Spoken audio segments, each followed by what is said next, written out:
Hello दोस्तों, सभी को राम राम। तो कैसे हो आप लोग? स्वागत है आपका आपके अपने इस प्यारे से यूट्यूब चैनल में। मैं सागर सैनी आपका स्वागत करता हूं।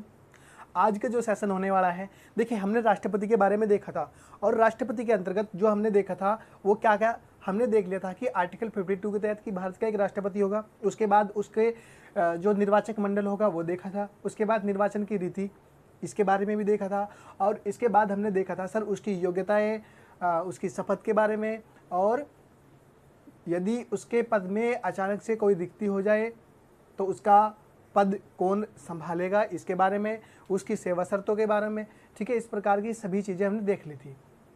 आज का जो सेशन है उसके अंतर्गत हम क्या देखेंगे? आज के सेशन के अंतर्गत हम देखेंगे राष्ट्रपति की राष्ट्रपति की पावर्स, यानी राष्ट्रपति को संविधान के द्वारा या अन्य रूप में क्या क्या शक्तियाँ प्राप्त हैं, या कितने प्रकार की राष्ट्रपति की शक्तियां हैं, उसके बारे में हम डिस्कस करेंगे। ठीक है, चलिए देखते हैं राष्ट्रपति की शक्तियां। तो आज का टॉपिक क्या है? राष्ट्रपति की शक्तियां। ठीक है, राष्ट्रपति की शक्तियां, यह आज का हमारा टॉपिक होने वाला है। ठीक है, इसके अंतर्गत हम क्या देखेंगे? देखिए, इसके अंतर्गत हम 8 चीज़ों को देखेंगे। बेसिकली 8 प्रकार की जो है इसकी शक्तियाँ हैं जिनके बारे में हम जानेंगे। देखिए, सबसे पहली बात, ठीक है, राष्ट्रपति की किस शक्ति के बारे में जानेंगे हम सबसे पहले? तो सबसे पहली है आपकी कार्यपालिका शक्ति। ठीक है, कार्यपालिका शक्ति एक बात। दूसरी बात, ठीक है, हम देखेंगे क्या सर? सेकंड नंबर पे सैन्य शक्ति। सैन्य शक्ति जो कि कार्यपालिका शक्तियों का ही भाग है। ठीक है, और क्या देखेंगे सर? ठीक है, और देखेंगे हम इसकी कूटनीतिक शक्ति। कूटनीतिक शक्ति, ठीक है। इसके बाद हम क्या देखेंगे सर? कार्यपालिका शक्ति हो गई, यानी एग्जीक्यूटिव पावर हो गई, ठीक है, मिलिट्री पावर हो गई, और जो तीसरी है वो है आपकी डिप्लोमेटिक पावर हो गई। इसके बाद ठीक है जो देखेंगे हम वो होगी सर आप इसकी वित्तीय शक्ति। वित्तीय शक्ति यानी फाइनेंशियल पावर। ठीक है, और इसके बाद देखेंगे हम सर राष्ट्रपति की न्यायिक शक्ति, जुडिशियल पावर।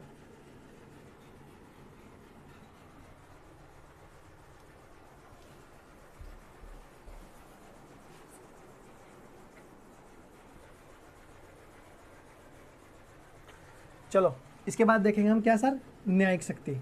न्यायिक शक्ति, ठीक है। और 4, 5, 6, इसके बाद हम क्या देखेंगे सर? इसके बाद हम देखते हैं राष्ट्रपति की आपातकालीन शक्ति या विधायी शक्ति। विधायी शक्ति यानी लेजिस्लेटिव पावर। ठीक है, इसके बाद 7वीं क्या देखेंगे सर? हम इसकी आपातकालीन शक्ति।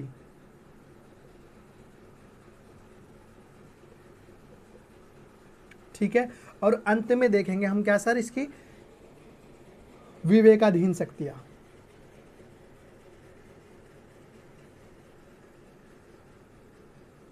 विवेकाधीन शक्तियां यानी राष्ट्रपति की इस प्रकार हम कुल 8 शक्तियों के बारे में जानेंगे। पहली क्या हो गई सारी? आपकी कार्यपालिका शक्ति, सैन्य शक्ति, कूटनीतिक शक्ति, इसके बाद वित्तीय शक्ति, न्यायिक शक्ति और विधायी शक्ति, आपातकालीन शक्ति और विवेकाधीन शक्ति। एक एक करके इनके बारे में हम डिस्कशन करेंगे और जानेंगे कि राष्ट्रपति को कौन कौन सी शक्तियाँ प्रोवाइड की गई है और राष्ट्रपति किस प्रकार इन शक्तियों का प्रयोग करता है। ठीक है, चलिए सबसे पहले हम देखते हैं राष्ट्रपति की कार्यपालिका शक्ति यानी executive power of the president. Executive power of the president, ठीक है। पहले नंबर पे क्या देखेंगे हम? Executive power of the president. देखिए, आप सभी लोग जानते हैं कि हमारे संविधान के अंतर्गत आर्टिकल 52 में बताया गया है कि भारत का एक राष्ट्रपति होगा। ठीक है, भारत का एक राष्ट्रपति होगा, और इसी के तहत आर्टिकल 79 क्या कहता है सर? आर्टिकल 79 कहता है कि राष्ट्रपति संसद का अंग होगा, राष्ट्रपति संसद का अंग होगा, ठीक है। राष्ट्रपति कौन होगा सर? राष्ट्रपति संसद का अंग होगा। अब देखिए संसद के कितने अंग होते हैं? संसद के 3 अंग होते हैं, यानी कौन कौन से सर?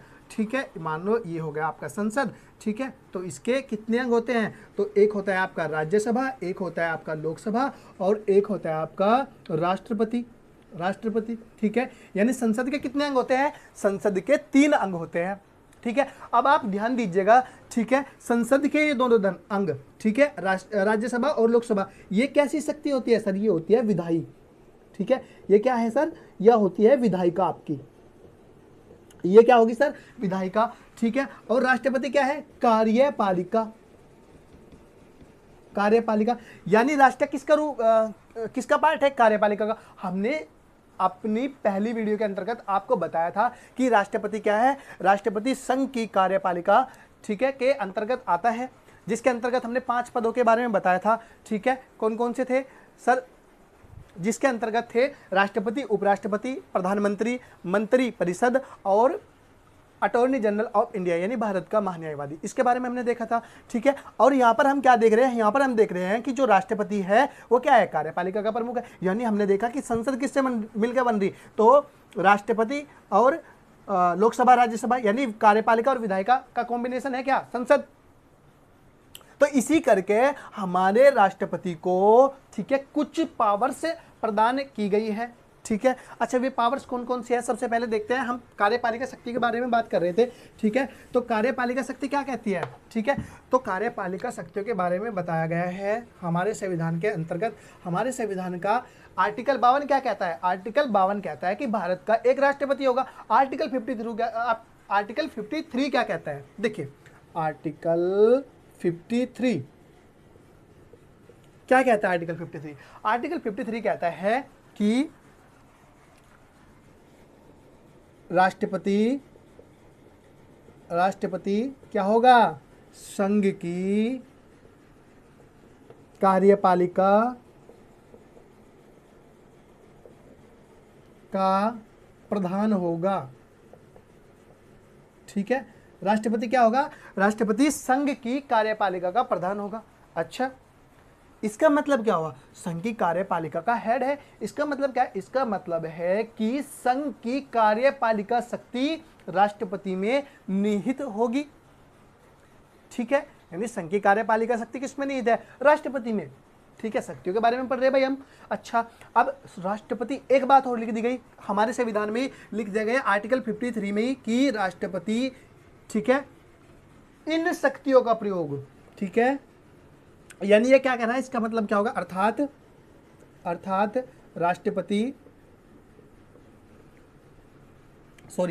अर्थात संघ की कार्यपालिका शक्ति, संघ की कार्यपालिका शक्ति राष्ट्रपति में निहित होगी, राष्ट्रपति में निहित होगी, ठीक है। यानी संघ की कार्यपालिका शक्ति किसमें होगी? राष्ट्रपति में निहित होगी, ठीक है। और क्या कहता है सर आर्टिकल 53? ये कहता है कि इन शक्तियों का प्रयोग राष्ट्रपति स्वयं या अपने अधीनस्थ अधिकारियों,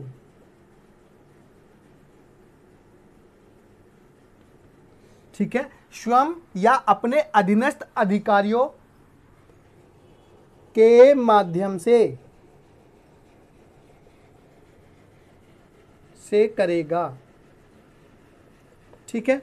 यानी हमारे कॉन्स्टिट्यूशन ने राष्ट्रपति को पावर्स दे दी और साथ साथ ये भी बता दिया कि राष्ट्रपति महोदय, आप इन शक्तियों का प्रयोग या तो स्वयं करोगे या तो अपने अधीनस्थ अधिकारियों के माध्यम से करोगे, ठीक है। एक बात और क्या दी गई साथ ही साथ, यानी आप इनके माध्यम से तो करोगे, लेकिन कैसे करोगे सर? संविधान के अनुसार करोगे, ठीक है। यानी यह क्या कर दी गई? यह कंडीशन रख दी गई, शर्त रख दी गई, कैसे? संविधान अनुसार।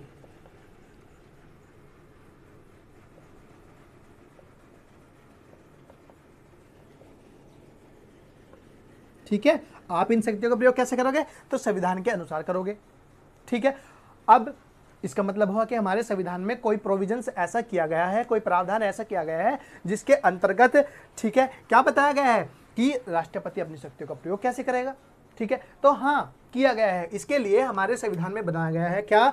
आर्टिकल 74(1). और आर्टिकल 74(1) क्या कहता है? आर्टिकल 74(1) कह रहा है कि राष्ट्रपति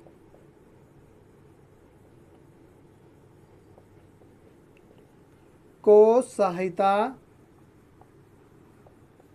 और सलाह देने हेतु एक मंत्री परिषद होगी।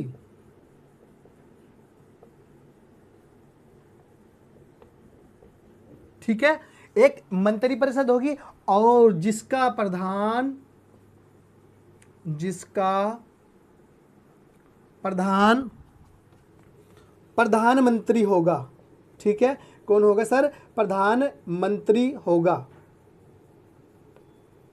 ठीक है, जिसका प्रधान कौन होगा? प्रधानमंत्री यानी प्राइम मिनिस्टर होगा।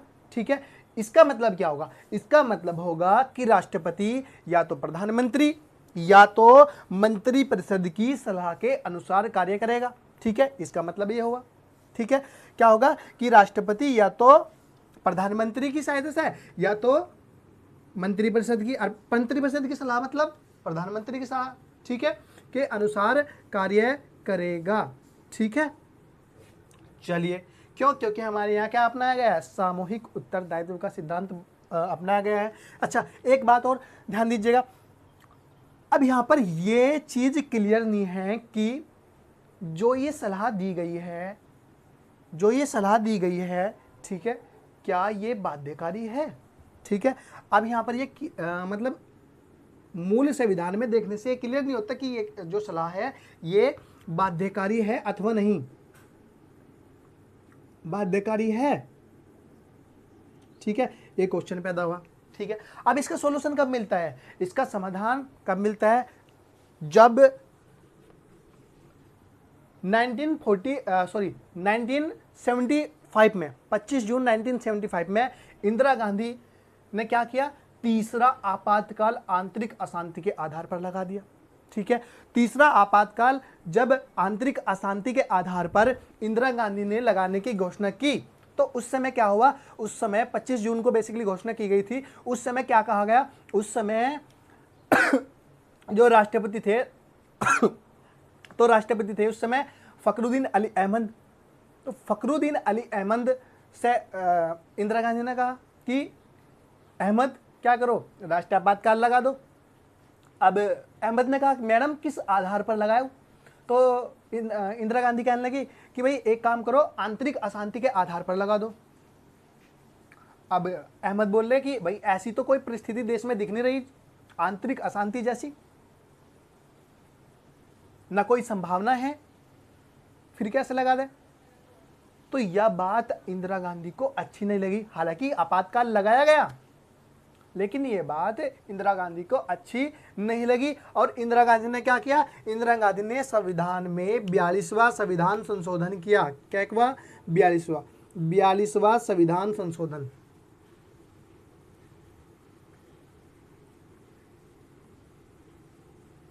ठीक है, 42वां संविधान संशोधन किया 1976 में, और इसके माध्यम से, ठीक है, इसके माध्यम से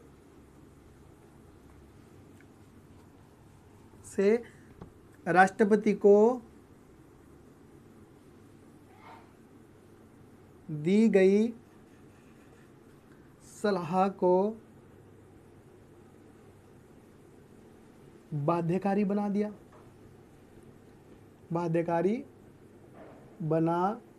ठीक है, इसके बाद इसके मतलब 42वां संविधान संशोधन 1946 किया गया, सॉरी। ठीक है, 42वां संविधान संशोधन 1976 के माध्यम से राष्ट्रपति को दी जाने वाली सहायता और सलाह को क्या बना दिया गया? बाध्यकारी बना दिया गया।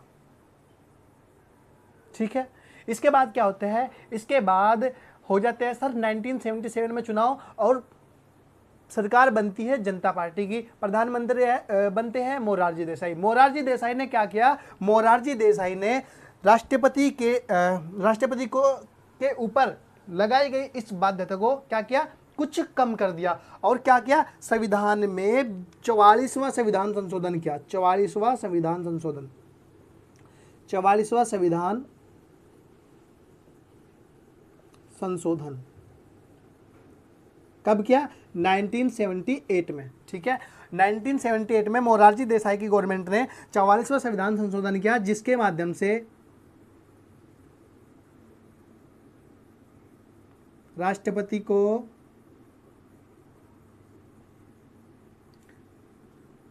जो सलाह आर्टिकल 74(1) के तहत दी जाएगी उसे राष्ट्रपति एक बार पुनर्विचार के लिए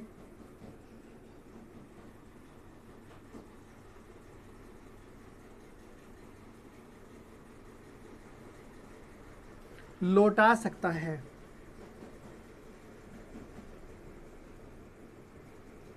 ठीक है, लौटा सकता है, यानी कि थोड़ी रियायत दे दी गई किसे, राष्ट्रपति को। किसके माध्यम से, तो 44वें संविधान संशोधन 1978 के माध्यम से राष्ट्रपति को थोड़ी रियायत दे दी गई। ठीक है, और इसके माध्यम से कह दिया गया कि राष्ट्रपति को जो सहायता और सलाह मंत्रिपरिषद और प्रधानमंत्री के माध्यम से दी जाएगी उसे राष्ट्रपति एक बार पुनर्विचार के लिए लौटा सकता है।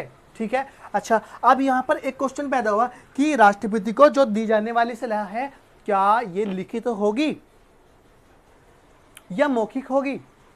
तो इस प्रकार का कोई प्रोविजन हमारे संविधान में नहीं किया गया। ठीक है, अच्छा एक बात और, ठीक है, राष्ट्रपति को जो सहायता और सलाह किसके माध्यम से दी जाएगी, तो आर्टिकल 74(1) के तहत मंत्रिपरिषद या प्रधानमंत्री के माध्यम से जो राष्ट्रपति को सहायता और सलाह दी जाएगी, राष्ट्रपति को इस प्रकार दी जाने वाली सहायता और सलाह का कोई भी न्यायालय या हम कह सकते हैं उच्चतम न्यायालय इसकी जांच नहीं कर सकता।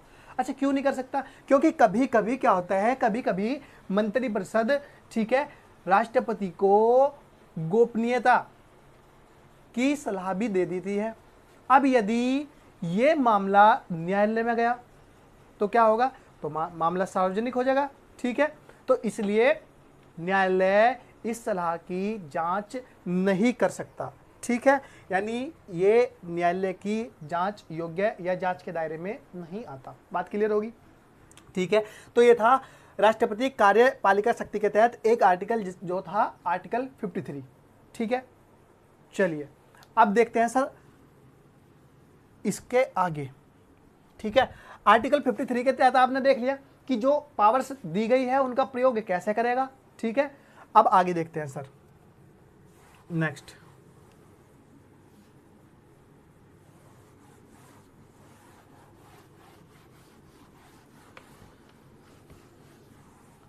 कार्यकारी शक्तियों में अगला आर्टिकल देखेंगे सर हम, आर्टिकल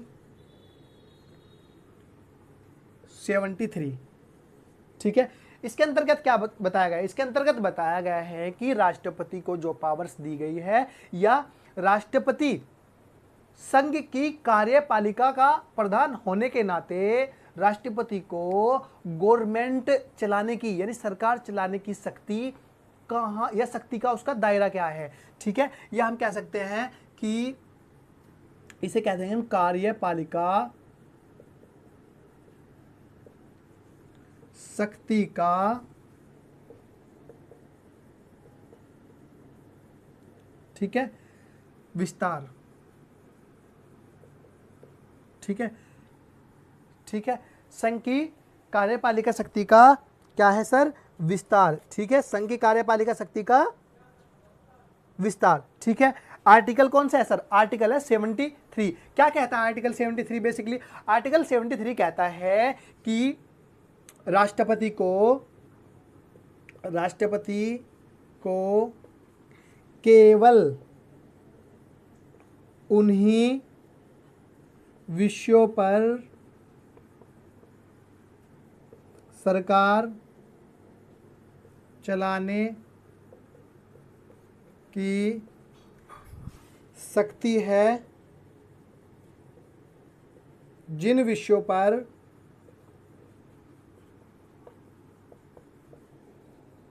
संघ को जिन विषयों पर संसद को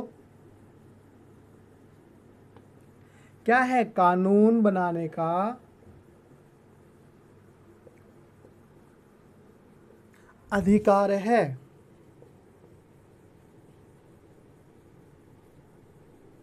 ठीक है, यानी राष्ट्रपति केवल उन्हीं विषयों पर सरकार चला सकता है जिन विषयों पर संसद को क्या है, कानून बनाने का अधिकार है। अरे भाई, संसद का अंग है ये। ठीक है, अच्छा वे विषय कौन से होंगे? ठीक है, तो उन विषयों को हमारे संविधान में कहा दिया गया है, तो 7वीं अनुसूची में, 7वीं अनुसूची, ठीक है, 7वीं अनुसूची में, ठीक है, जिसमें 3 सूचियां दी गई है। कौन कौन सी? संघ सूची, राज्य सूची, ठीक है, राज्य सूची और समवर्ती सूची। हालांकि कुछ अवशिष्ट शक्तियां भी होती है। ठीक है, अच्छा देखिए, संघ सूची, राज्य सूची कुछ विशेष दशाओं में, ठीक है, जैसे इमरजेंसी के टाइम पे, ठीक है, पढ़ेंगे हम, ठीक है, जब आपातकालीन शक्तियां पढ़ेंगे, ठीक है, उसके तहत हम इसके बारे में जिक्र करेंगे। ठीक है, और समवर्ती सूची, ठीक है, इसके अंतर्गत जो विषय दिए गए हैं उन्हीं विषयों पर राष्ट्रपति को सरकार चलाने की शक्ति प्राप्त होती है। ठीक है, आप देखते हैं सर अगला नेक्स्ट आर्टिकल, या राष्ट्रपति की कार्यपालिका शक्ति का विस्तार। ठीक है, नेक्स्ट क्या है सर? आर्टिकल 77। इसके तहत ठीक है, हेडिंग दी गई है सर, भारत सरकार की कार्यवाही का संचालन। ठीक है, भारत सरकार की कार्यवाही का संचालन। इसमें क्या कहा गया? इसमें कहा गया है कि क्या पहली बात, भारत सरकार की, देखिए जो आर्टिकल्स है, ठीक है, हम तोड़ तोड़ कर पढ़ रहे हैं जिससे आपको याद करने में आसानी हो जाए। ठीक है, अच्छा इसमें क्या है? भारत सरकार की समस्त कार्यवाही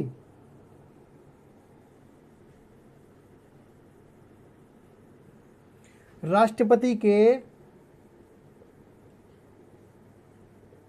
नाम से की हुई कही जाएगी। ठीक है, एक बात, यानी भारत सरकार की जितनी भी कार्रवाई होगी वो किसके नाम से की हुई कही जाएगी? तो राष्ट्रपति के नाम से की हुई कही जाएंगी। ठीक है, नेक्स्ट क्या है सर? नेक्स्ट दूसरा, भारत सरकार द्वारा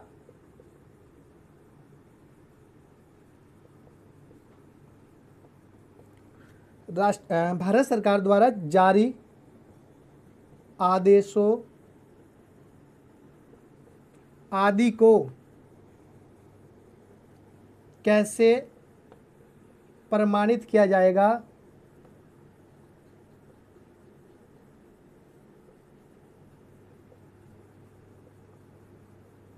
ठीक है, इसके लिए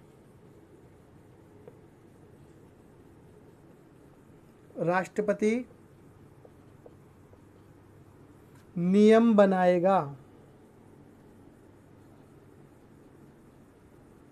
ठीक है, यानी भारत सरकार के द्वारा जारी आदेशों को कैसे प्रमाणित किया जाएगा, इसके लिए राष्ट्रपति क्या करेगा? नियम बनाएगा, और इस प्रकार प्रमाणित कोई आदेश, ठीक है, इस प्रकार प्रमाणित कोई आदेश आदि को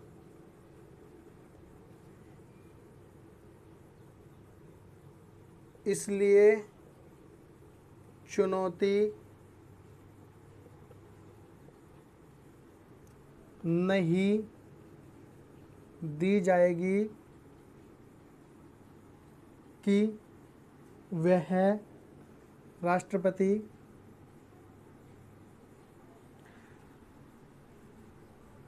के द्वारा हस्ताक्षरित नहीं है।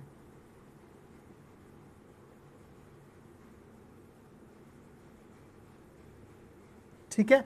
और क्या कहा गया है सर? तीसरी बात कही गई है कि राष्ट्रपति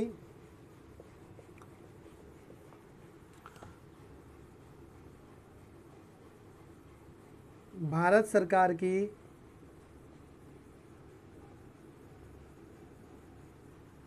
कार्यवाही के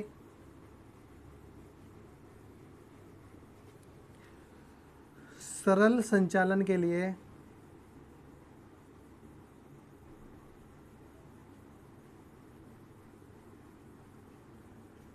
नियम बनाएगा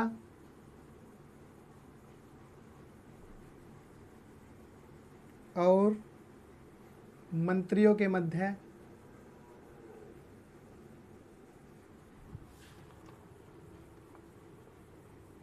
कार्यों का आवंटन करेगा।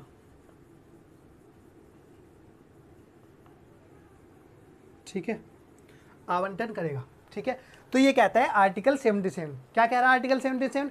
आर्टिकल 77 कहता है कि भारत सरकार की समस्त कार्रवाई का संचालन किस प्रकार किया जाएगा। देखिए, जो भी गवर्नमेंट की तरफ से कार्रवाई होती है, ठीक है, जैसे हमारा जो है हमारे प्रधानमंत्री कौन, पीएम मोदी, अगर कहीं जा रहा होगा, ठीक है, कहीं जाना है, विदेश यात्रा पे जाते हैं, ठीक है, तो जाते किसके नाम से है? तो राष्ट्रपति के नाम से जाते हैं। ठीक है, यानी नाम राष्ट्रपति का। ठीक है, और काम कौन कर रहा? तो पीएम मोदी। ठीक है, कौन कर रहा?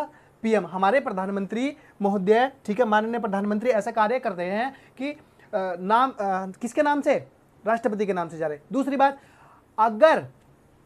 अगर जैसे जो सिविल सर्वेंट होते हैं, यानी जैसे आईएएस होते हैं, आईपीएस होते हैं, जो उनके नियुक्ति पत्र होते हैं, ठीक है, या बहुत सारी नोटिफिकेशन होती है, आदेश होते हैं, अध्यादेश होते हैं, ठीक है, तो जो भी गवर्नमेंट जारी करती है, ठीक है, उनके ऊपर जो सिग्नेचर होते हैं, ठीक है, वो किसके होते हैं? राष्ट्रपति के। अब राष्ट्रपति के पास दिन भर में इतनी सारी फाइलें आती हैं, इतनी सारी नियुक्तियां आती हैं जिन पर सिग्नेचर करना होता है, नोटिफिकेशंस आती हैं, ठीक है, तो इतने सारी पर अब ये आप ये चीज़ देखिए कि जो राष्ट्रपति होता है वो किस एज में जाकर राष्ट्रपति बनता है।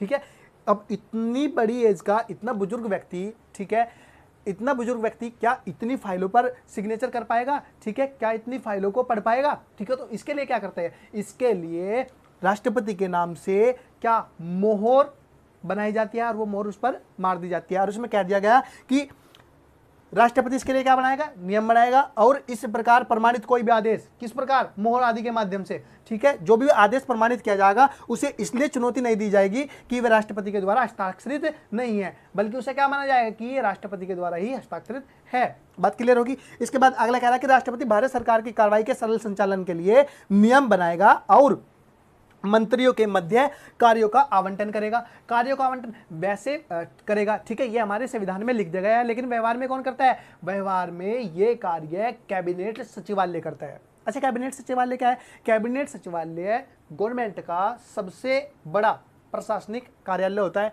ठीक है, तो ये थी कार्यपालिका शक्ति के तहत। ठीक है, हमने 3 चीज देख ली। एक, कैसे वो प्रयोग करेगा, ठीक है, क्या उसके नियम है। दूसरी चीज हमने देखी कि क्या दायरा है राष्ट्रपति का गवर्नमेंट को चलाने के लिए, आर्टिकल 73 के तहत देख लिया। भाई जिन विषयों पर, जिन सब्जेक्ट्स के ऊपर जो है राष्ट्रपति सरकार चलाएगा, जिन सब्जेक्ट के ऊपर संसद को कानून बनाने का अधिकार होगा, ये देखा हमने। और आर्टिकल 77 आपके समक्ष है ही। ठीक है, अब हम क्या करते हैं सर? नेक्स्ट देखते हैं। ठीक है, आर्टिकल और कार्यपालिका शक्तियों के तहत और क्या करते हैं राष्ट्रपति, चलिए देखते हैं। तो राष्ट्रपति और क्या करते हैं सर? राष्ट्रपति करता है नियुक्तियां। ठीक है, क्या करते हैं सर? नियुक्तियां। ठीक है, नियुक्तियां। ठीक है, नियुक्ति के अंतर्गत किस किस की नियुक्ति करता है? ठीक है, जैसे प्रधानमंत्री की नियुक्ति करता है, ठीक है, प्रधानमंत्री और इसकी सहायता और सलाह पर अन्य मंत्रियों की,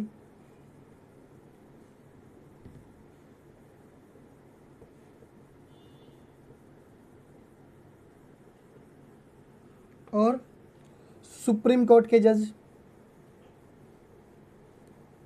या उच्चतम न्यायालय,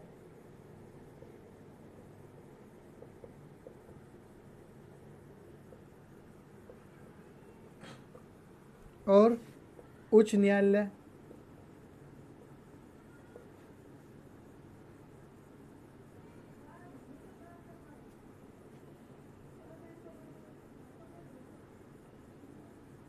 और विभिन्न आयोगों के अध्यक्ष, विभिन्न आयोगों के अध्यक्ष और सदस्यों आदि की नियुक्ति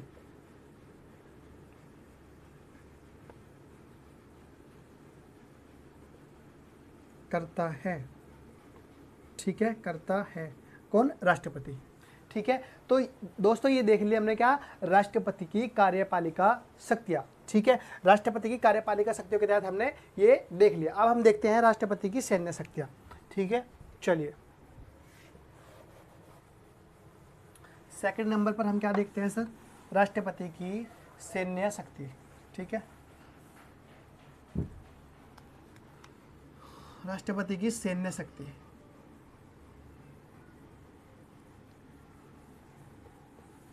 ठीक है, देखिए ये जो राष्ट्रपति की सैन्य शक्ति है ये कार्यपालिका शक्तियों का ही क्या है, विस्तार है। ठीक है, क्योंकि ये कहाँ दी गई है, ये आर्टिकल 53(2) इसी के तहत इसके बारे में वर्णन किया गया है। क्या कहता है आर्टिकल 53(2)? आर्टिकल 53(2) कहता है कि राष्ट्रपति को, ठीक है, क्या कहता है कि आर्टिकल 352 कहता है कि राष्ट्रपति को, ठीक है, क्या होगा, राष्ट्रपति तीनों सेनाओं का सर्वोच्च कमांडर होगा, सर्वोच्च कमांडर होगा। ठीक है, अर्थात तीनों सेनाएं, ठीक है, किसके अंतर्गत होगी? ठीक है, तो राष्ट्रपति के अंतर्गत होगी, यानी राष्ट्रपति तीनों सेनाओं का प्रधान होगा। तीनों सेनाएं यानी आपकी, ठीक है, जल सेना, ठीक है, थल सेना और वायुसेना। ठीक है, वायुसेना। और इनके संदर्भ में राष्ट्रपति को युद्ध, ठीक है, युद्ध संधि, ठीक है, युद्ध समाप्त करने, युद्ध शुरू करने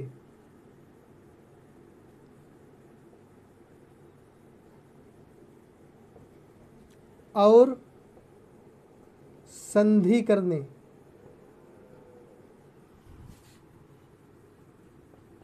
संबंधी अधिकार होंगे।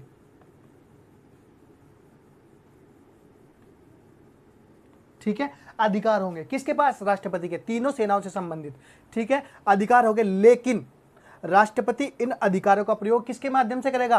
तो संसद के माध्यम से करेगा। ठीक है, किसके माध्यम से करेगा सर?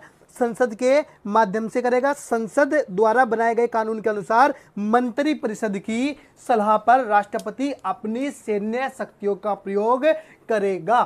ठीक है, तो ये थी राष्ट्रपति की सैन्य शक्ति, केवल इतना ही। ठीक है, अब आगे देखते हैं। राष्ट्रपति की सैन्य शक्ति के बाद आती है राष्ट्रपति की तीसरे नंबर की आपकी, राष्ट्रपति की कूटनीतिक शक्ति, राष्ट्रपति की कूटनीतिक शक्ति,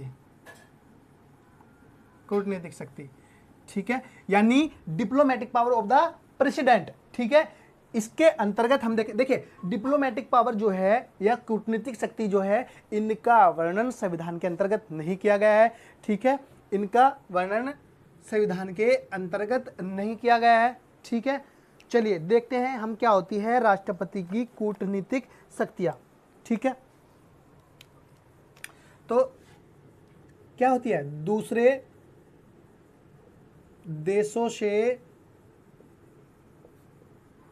ठीक है, संबंधों को स्थापित करना, कैसे, ठीक है। तो इसके अंतर्गत कुछ 4 काम करेगा। जैसे सबसे पहले आपका संधि करना, समझौते करना,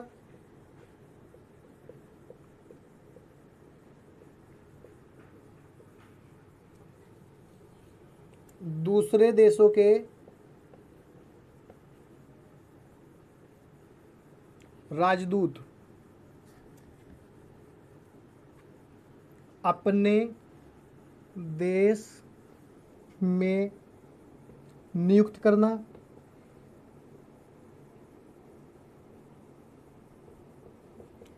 ठीक है, और अपने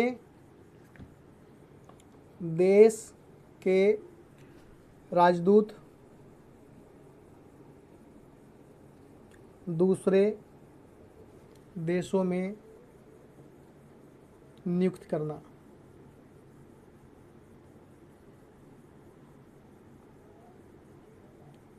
ठीक है।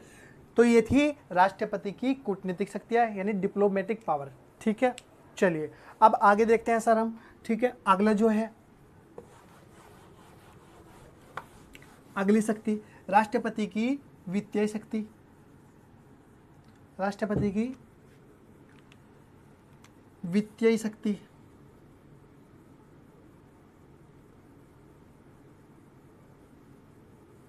राष्ट्रपति की वित्तीय शक्ति यानी financial power of the president, ठीक है। इसके अंतर्गत सबसे पहले हम देखते हैं क्या, ठीक है, इसमें क्या कहते हैं, आर्टिकल 112, ठीक है, यानी आर्टिकल 112 के तहत क्या कहा गया है कि राष्ट्रपति प्रत्येक वर्ष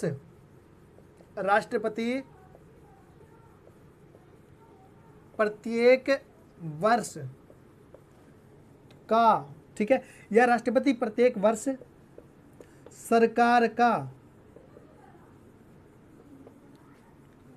ठीक है, सरकार का क्या, वार्षिक वित्तीय विवरण, सरकार का वार्षिक वित्तीय विवरण यानी एनुअल फाइनेंशियल स्टेटमेंट, ठीक है, सरकार प्रत्येक वर्ष का वार्षिक वित्तीय विवरण एनुअल फाइनेंशियल स्टेटमेंट संसद के दोनों सदनों के समक्ष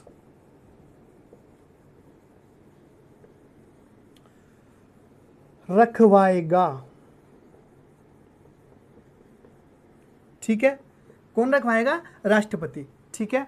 राष्ट्रपति प्रत्येक वर्ष सरकार का वार्षिक वित्तीय विवरण संसद के दोनों सदनों के समक्ष रखवाएगा, यानी ये जिम्मेदारी किसे सौंप दी गई, तो राष्ट्रपति को रखवाएगा। अच्छा एक चीज कहोगे आप, रखवाएगा कौन रखेगा, ठीक है, हालांकि इस चीज को हम जब संसद को पढ़ेंगे, ठीक है, तब डिटेल में समझेंगे। तो कौन रखेगा, ठीक है, तो इसे रखता कौन है, देखिए इसे लोकसभा में, हालांकि संविधान में नहीं दिया गया है, परंपरा के अनुसार है, परंपरा के अनुसार इसे रखता कौन है, संविधान में ऐसा कोई वर्णन नहीं है, लोकसभा और राज्यसभा के जो नियम हैं उनके अनुसार हम कह सकते हैं परंपरा के अनुसार कौन रखता है, तो लोकसभा में कौन रखता है सर, वित्त मंत्री, ठीक है। लोकसभा में कौन रखेगा, हमारी वित्त मंत्री कौन है, निर्मला सीतारमन, तो निर्मला सीतारमन जी कहाँ पेश करेगी, उसमें लोकसभा में, और उसी समय राज्यसभा में कौन पेश करेगा? कोई अन्य मंत्री।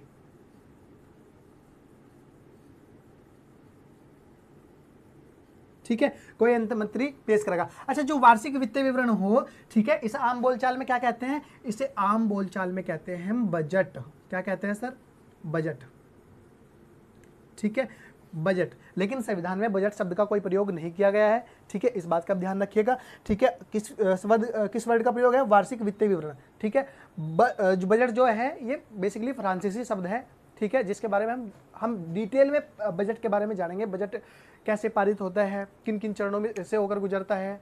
ठीक है, तो टोटली बाद में पढ़ेंगे। ठीक है, तो यहाँ हमने देख लिया राष्ट्रपति अपनी वित्तीय शक्तियों के तहत क्या करेगा। एक तो ठीक है, प्रतिवर्ष क्या करेगा? बजट रखवाएगा। दूसरा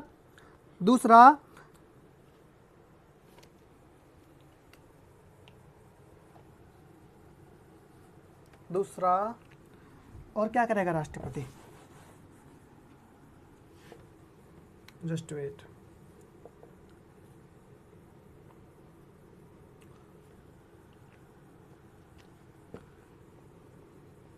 धन विधेयक को राष्ट्रपति की पूर्वानुमति या पूर्व अनुमति के बाद ही पेश किया जाता है। ठीक है, इसे भी हम वही पढ़ेंगे। ठीक है, तो जो मनी बिल होगा, ठीक है, यानी जो धन से संबंधित जो विधेयक का जो प्रस्ताव पेश किया जाएगा या बिल पेश किया जाएगा, ठीक है, वो उस पर राष्ट्रपति की अनुमति पहले ही मिल जाएगी। इसलिए राष्ट्रपति क्या करेगा? आपने देखा होगा, आपने पढ़ा होगा कि राष्ट्रपति धन विधेयक को रोक नहीं सकता। क्यों रोका? कि जब पहले ही अनुमति दे रखी। ठीक है, तो इसलिए उसे रोक नहीं सकता। अच्छा, नेक्स्ट तीसरी, आकस्मिक निधि।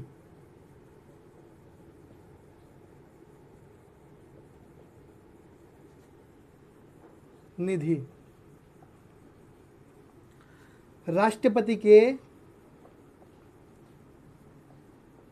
नियंत्रण में होती है। ठीक है, राष्ट्रपति के नियंत्रण में होती है। कौन से आर्टिकल के तहत? तो आर्टिकल जस्ट वेट, आर्टिकल 267(1). ठीक है, ये कहता है कि आकस्मिक निधि राष्ट्रपति के नियंत्रण में होगी। इसका मतलब क्या है? इसका मतलब देखिए, हमारे कॉन्स्टिट्यूशन में 3 प्रकार की निधियों का जिक्र है। पहला, संचित निधि। ठीक है, संचित निधि के तहत क्या होता है? सरकार का जितना भी आय व्यय होता है वो कहाँ पर होता है? तो वो संचित निधि में, ठीक है, संचित निधि में जाता है। ठीक है, दूसरा एक होता है पब्लिक अकाउंट यानी लोक लेखा। ठीक है, और तीसरा होता है आपका आर्टिकल 266। देखिए, आर्टिकल 266(1) के तहत जो आपका संचित निधि होती है, ठीक है, वो संसद के नियंत्रण में होती है। ठीक है, और आर्टिकल 266(2) के तहत जो लोक लेखा या हम कहते हैं पब्लिक अकाउंट होता है, ठीक है, वो किसके नियंत्रण में होता है? वो आपका वित्त मंत्रालय के नियंत्रण में होता है। लेकिन तीसरी एक निधि है जिसका नाम है आकस्मिक निधि, वो किसके नियंत्रण में होती है? तो राष्ट्रपति के नियंत्रण में होती है, आर्टिकल 267(1) के तहत। ठीक है, अच्छा, ये क्यों बनाई गई है? ये इसलिए बनाई गई है जिससे यदि सरकार को, यदि गवर्नमेंट को अचानक से पैसों की जरूरत पड़े, जैसे अचानक से युद्ध हो गया, ठीक है, तो अगर हम संचित निधि से धन निकाल लेंगे, ठीक है, उसमें न जाने कितना टाइम लग जाए और पैसों की जरूरत जल्दी है।